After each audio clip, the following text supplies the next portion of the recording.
Fishermen in Bayou La Batre gathered today to hear from a BP spokesperson.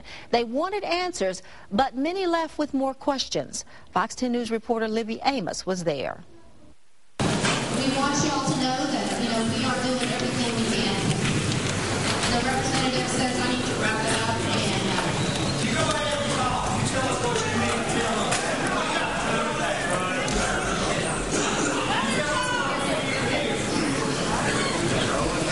Listen, if you guys want to hear the BP propaganda part of it, that's fine. That time will come.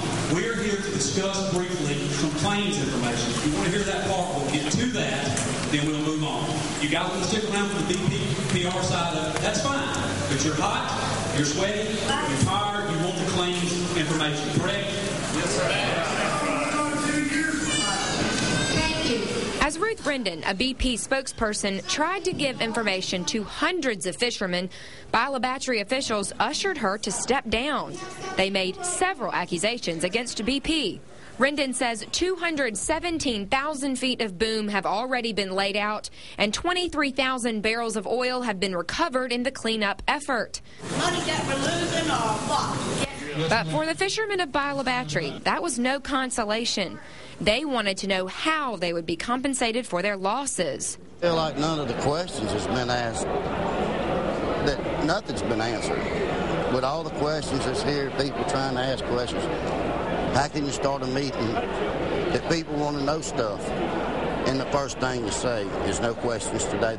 We're stuck. We're here. We're just stuck. We lost, our living. And we go week by week. Senator Ben Brooks was representing his district at the meeting and also hoped for more answers from BP. Or what have you, we walk out and the BP lady is already at the microphone. Some would say kind of issuing some propaganda. It really concerned us. We wanted to come and talk about how the commercial fishing industry could file claims for reimbursement for the next couple of months and just focus on that. We got that out, but only after the BP person kind of had to step down. If you take one penny from BP, you make sure you don't sign a release form. And if you take $1 from them and they make you sign a release form, if this thing lasts for 10 years, you can forget about it. You work through your organization. Don't work through BP.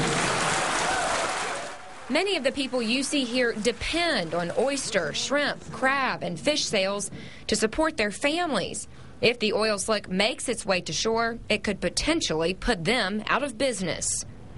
In Bayou La Batre, Libby Amos, Fox 10 News. The BP representative gave a number and email address for those being affected by the oil spill. She encouraged all of the fishermen to call in order to file a claim.